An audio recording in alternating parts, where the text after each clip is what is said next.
Olá, amigos de Safras e Mercado, sou o jornalista Alessandro Carvalho. Hoje é quinta-feira, dia 20 de fevereiro, estamos começando mais um programa Papo de Câmbio. Vamos conversar com o correspondente cambial, nosso parceiro, Lucas Berti, sobre o comportamento do dólar, que sempre afeta tanto nossas commodities agropecuárias, mexe demais com todos os mercados e é muito importante para a formação de preços dos produtos agropecuários brasileiros. Antes de já começar o papo com o Lucas, eu sempre lembro que aqui no nosso canal Safras TV é importante que você se inscreva e ative as notificações. Assim você já fica sabendo da atualização dos nossos vídeos. Todos os dias a gente tem um vídeo novo no nosso canal Safras TV. E também deixe seu comentário e o seu like, que é importante para fortalecer o nosso canal. Safras.com.br, entra lá e conheça a plataforma Safras. Tudo em um só lugar, em matéria de informações e análises para você tomar as melhores decisões dentro do agronegócio. Agora sim, muito bom dia, Lucas. Estamos gravando no final da manhã, só para você não achar que a gente é louco, caso tenha alguma mudança no dólar na parte da tarde. Lucas, eu saí de férias, meu amigo, e o dólar estava, eu até vou compartilhar aqui minha tela, o dólar estava num cenário já de movimentação. Vamos ver se compartilhou aí, né? Já estava num cenário aqui, ó, de movimentação de queda e seguiu essa movimentação. Como é que tu está enxergando o comportamento do dólar, principalmente desde o começo do nosso ano, quando a moeda ainda estava acima estava ali, ó, 6,20 quase, né? No final de 2024. Como é que tu viu aí esse desenrolar, Lucas, desde o início do ano e esse movimento que a gente está vendo aí de desvalorização? O que está mexendo com a moeda para trazer toda essa queda? Tudo bem, Lucas? Alessandro, primeiramente, muito bom dia, obrigado novamente por participar desse programa aqui, pessoal de casa que está nos assistindo, obrigado também, e espero que você tenha feito jus às suas férias, né? Fizemos, Olha, Bom, fizemos. de fato, desde que nós não fizemos o último programa, né? Fizemos ali início de janeiro, o dólar veio na derradeira, sim, mas essa derradeira foi freada. Mas devemos dizer que real apreciou, teve uma apreciação muito forte sobre o dólar, recuperou muito daquela perda que nós vínhamos tendo de outubro de 2024. Dólar que deu realmente uma queda forte no Brasil, estamos falando aí de 8% de queda no ano já, mas a gente tem observado, Alessandro, nos últimos dias, especialmente agora, as duas últimas semanas, um dólar um pouco mais lateralizado. O dólar chegou nos 5.700, testou um pouquinho para baixo, mas estacionou.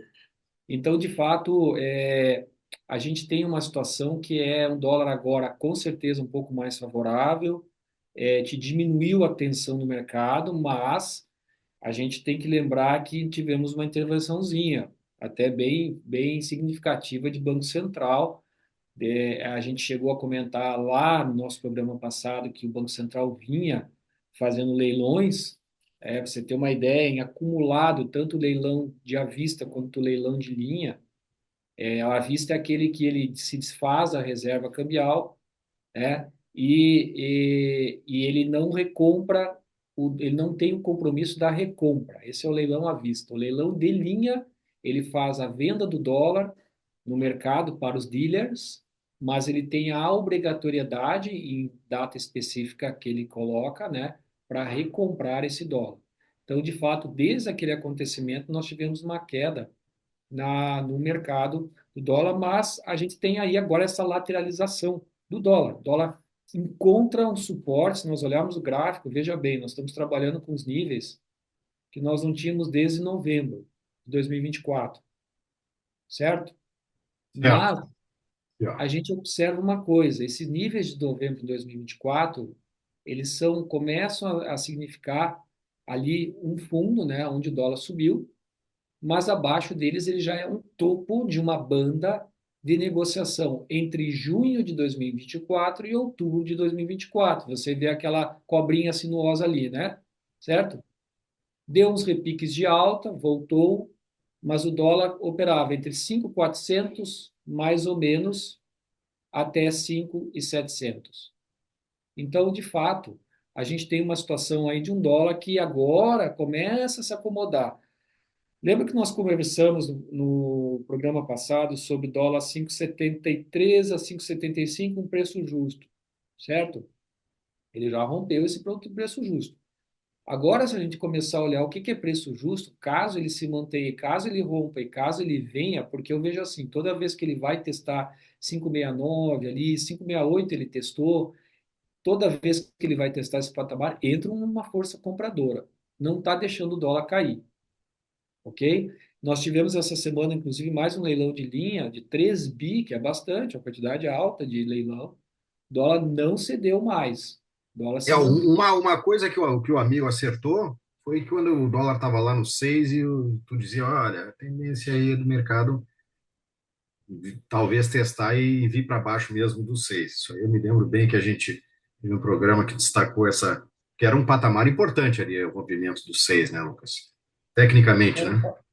Sim, correto, um patamar importante, mas o que a gente observava é aquele ciclo de alta do dólar, né? A gente pegasse assim um gráfico mais longo, no longo prazo nós veríamos, poxa, foi uma alta exagerada já, uma alta muito exagerada. Ah, mas o pessoal ele pontua a questão fiscal do país, né? Foi realmente o motivo aí, a situação toda incômoda em relação a esse a projeção fiscal do governo, esse planejamento fiscal, melhor falando, do governo, né, veio com um pacote muito frustrante para o mercado, fez o dólar subir bem, mas de qualquer forma, a gente tem uma situação de um dólar que também exagerou, né? Estamos quase 30% de alta, de depreciação da nossa moeda.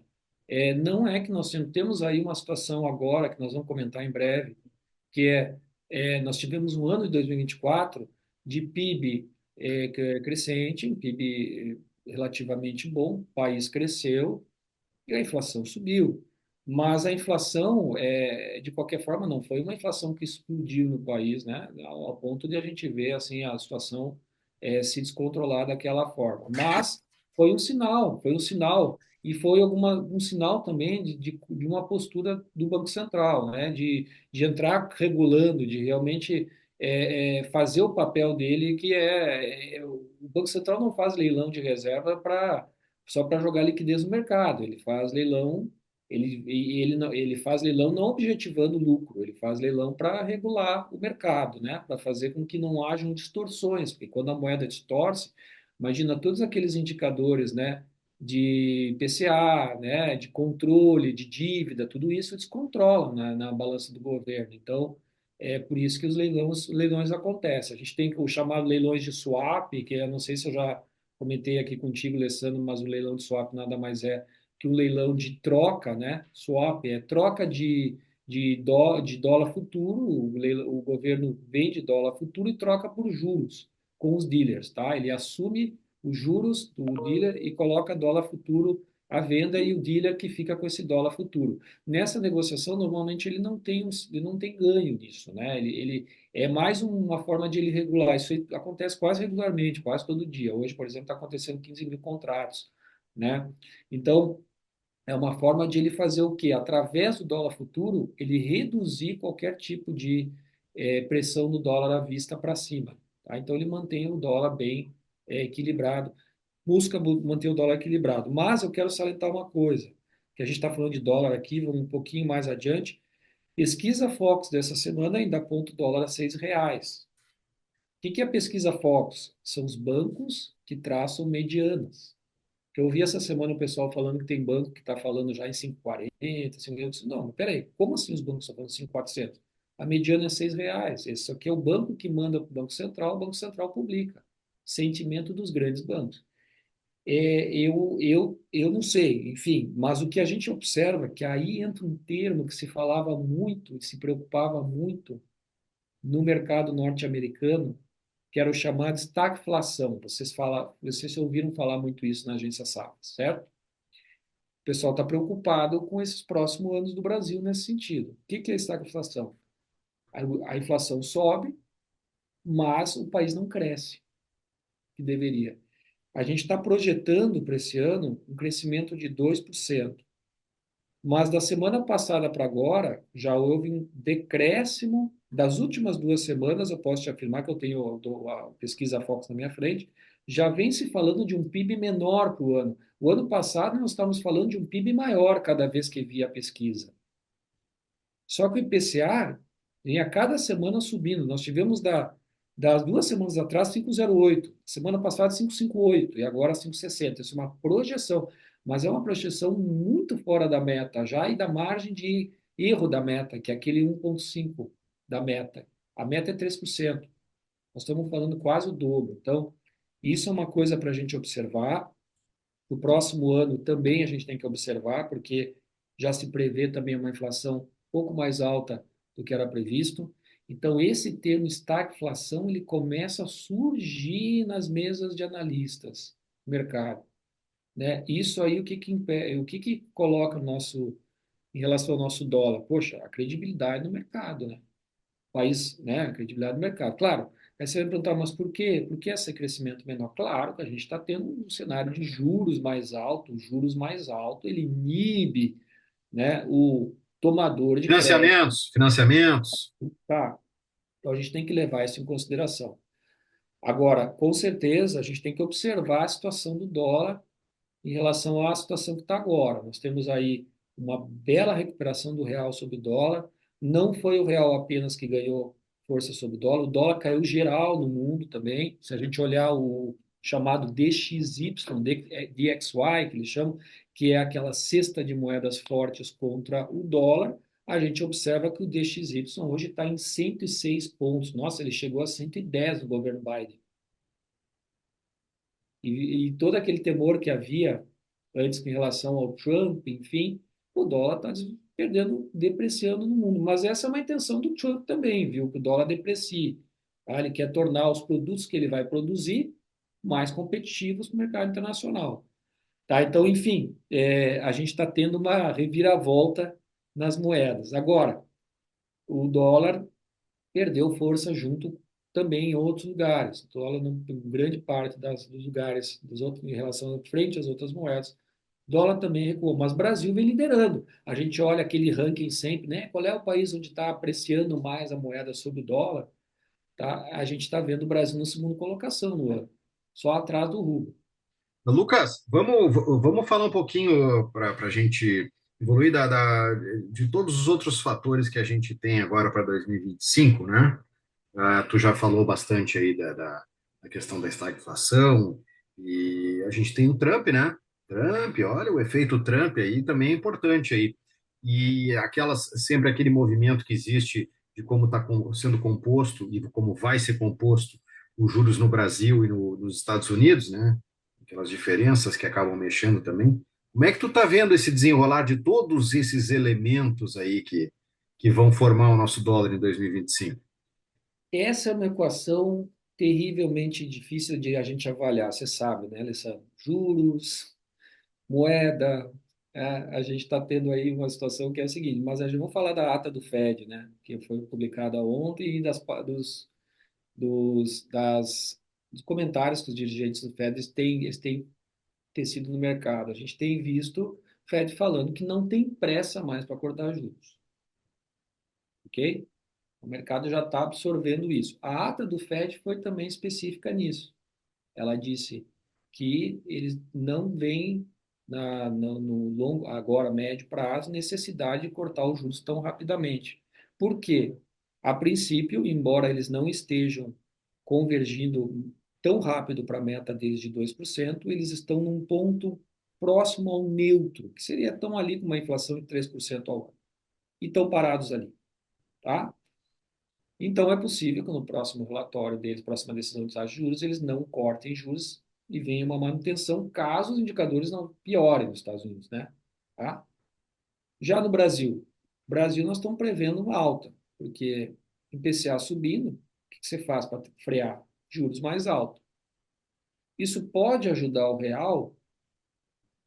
Pode, ajudar o real. O ideal seria que cortasse juros nos Estados Unidos, porque independente da gente aumentar juros aqui, lá fora está atrativo ainda, certo?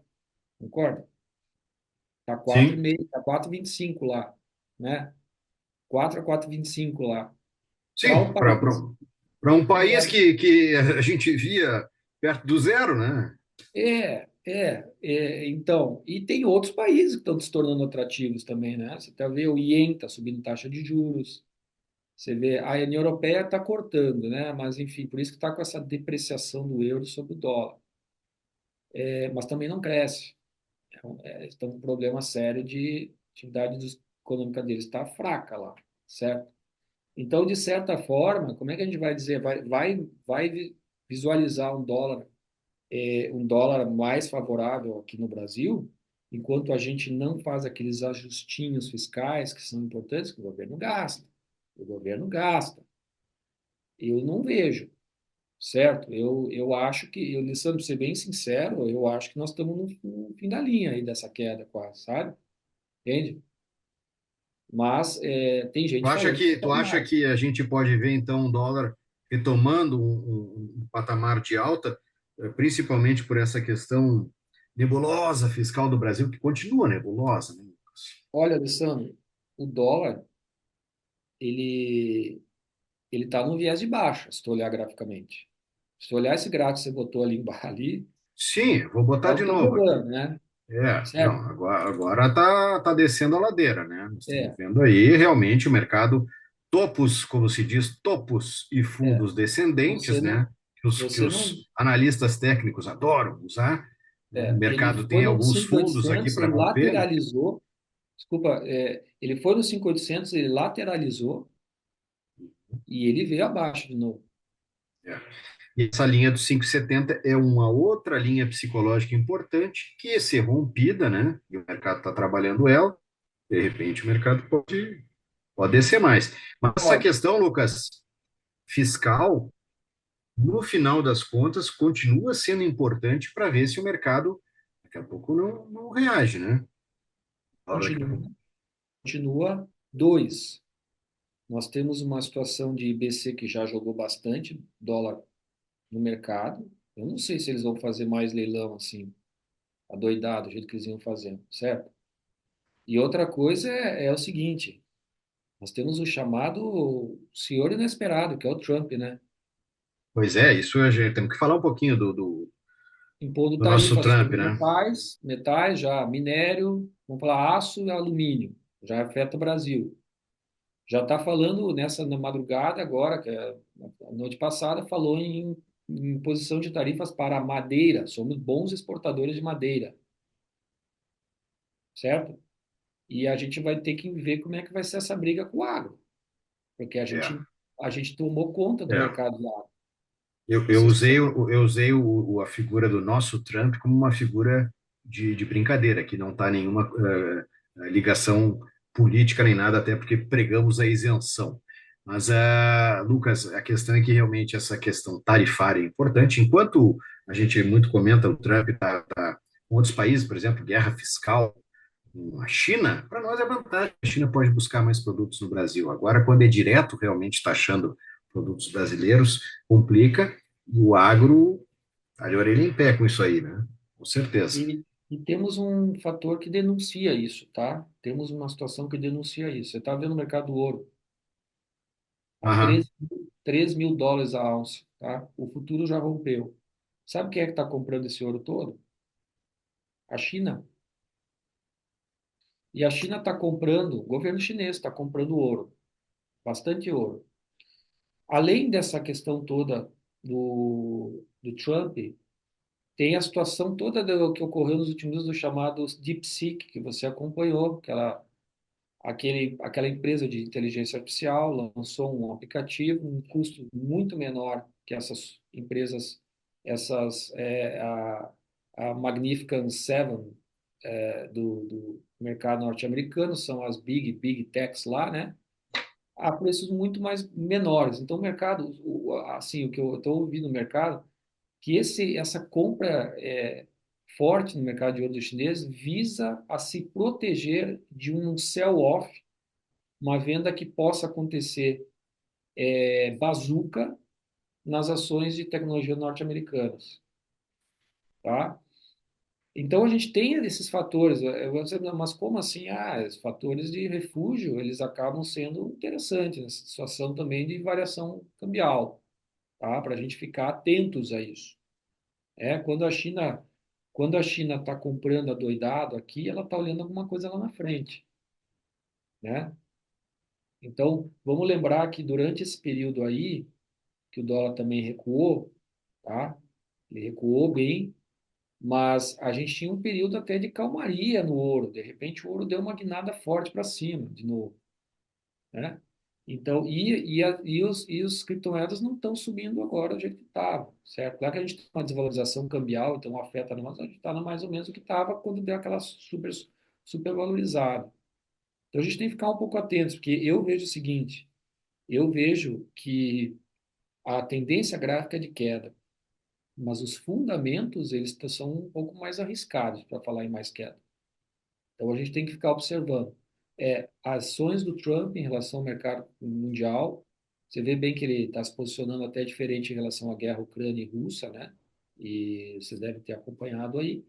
Dois, a gente tem a questão fiscal no Brasil, não está, o Lula está perdendo muita popularidade, em função também dessa questão fiscal, porque as coisas estão aumentando de preço, né? As coisas estão subindo. O café está o dobro do preço no mercado, não está, Alessandro? Então isso Não, vai. o dobro é difícil, depende de quanto está falando, mas só nesse ano já subiu, chegou um momento que subiu quase 40% já. Eu Só como um nesse bom ano. tomador, eu como um bom tomador de café arábica 100%, É, eu gosto de café arábica 100%. Eu estou é, pagando quase o dobro do meu é. saquinho, Tá. sabe? Não, não, eu estou dizendo da matéria-prima, mas realmente Ah, na sim. indústria, mas 100% depende de quando você for ver aí o valor. Com certeza, você esticar o período, subiu mais 100% nas gôndolas, né? E realmente é um mercado que no Arábica, no ano passado, subiu quase 100% e no Conilon subiu mais de 100% até, É. né? Então, Você é um especialista realmente, nisso, né? não, Você é um mas especialista no realmente mercado. é um mercado que está fortíssimo, né? Muito forte. Agora, realmente, e nas gôndolas dobrou de preço aí, se a gente puxar um pouquinho mais para trás.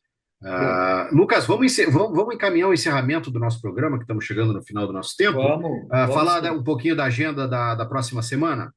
Claro, eu acho que a agenda da próxima semana a gente pode pontuar, Vamos botar na tela aí para vocês. claro. Olha, vamos falar então, se segunda-feira não tem nada, eu estou vendo aqui, terça-feira IPCA 15, mensal fevereiro, prévia de fevereiro aí, não é o fechamento, né? É uma prévia para o IPCA 15, o preço, o primeiro, né? Primeiros dados aí, fechamento do mês, do mês, depois tem o fechamento mesmo, né? IPCA e vamos ter, quarta-feira, nós temos nos Estados Unidos vendas de casas novas, acho que é interessante para ter um medidor, e no Brasil, índice de evolução de empregos, tá? Vamos ver como é que está a situação aqui de empregos no Brasil. Quinta-feira, a gente tem PIB dos Estados Unidos, terceiro trimestre, acho importante, e taxa de desemprego no Brasil em janeiro. Além de, tem que falar dois itens importantes. IGPM no Brasil também é importante nesse dia aí, na quinta-feira. E na sexta-feira, a gente tem a dívida bruta e PIB do Brasil. Opa, isso é interessante. A gente, né, esse é um ponto fundamental para a gente olhar. E aí, para realmente o mercado funcionar, talvez o dólar dá um pouquinho de dar uma balançada, dependendo do núcleo de índice de preços, e índice de preços PCE é um deflator de preços de inflacionário. Ele é um composto, ele é um elemento que compõe a base de decisões do Fed. Tá? Isso é importante, porque o Fed ele se baseia também nesse indicador. E aí, eu acho que para encerrar, já é madrugadão, vai dar a PMI industrial da China lá na sexta-feira. Vamos ver como é que tá, porque a China no ano passado não cresceu, né? A China teve uma desaceleração econômica enorme. Talvez isso tenha segurado poucos preços, no meu ver. Mas, enfim, é isso, Alessandro. Para dólar, acho que a gente pode falar. Eu acho que tecnicamente viés de baixa. Meu sentimento, acho que talvez tenha a baixa já tenha exaurido.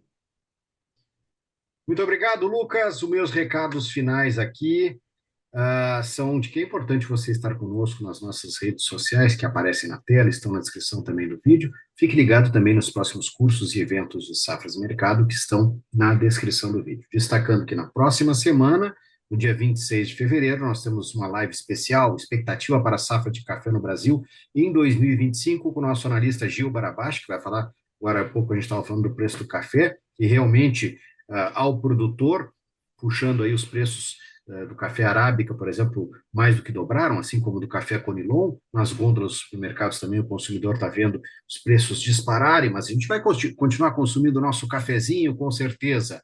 11 de março temos o evento live Consequências da Inversão do Ciclo Pecuário no Brasil, e destaco ainda que 27 e 28 de março a gente tem, falando também de café, curso online Gestão Estratégica na Comercialização de Café. Muito obrigado, Lucas. Forte abraço para ti, um forte abraço a todos, Lucas. Você também, obrigado, pessoal de casa, um forte abraço. Até mais.